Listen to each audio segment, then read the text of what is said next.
Our experience has been when we start getting people adjusted for the first time in their lives, they can have mind-blowing changes that they didn't even know they were missing. To be adjusted for the first time is absolutely incredible. Mostly for me as a chiropractor because it's so cool and I know what's going on, but also for the individual because they get to experience something that is not like anything else they've ever done.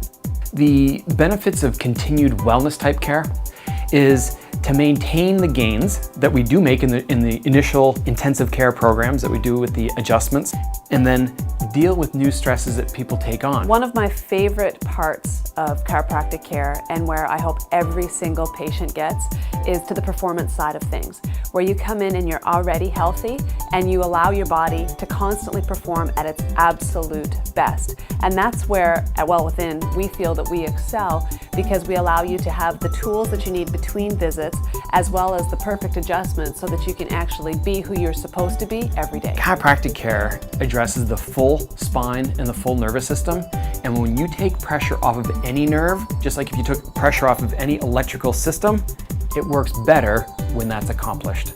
I've had people come in and say, I don't know how you do this. I don't know how you don't. I can't imagine what my life would be like if I had never been adjusted. When you want to be at your best, you employ a chiropractor. It's just another team member to take you to the absolute top.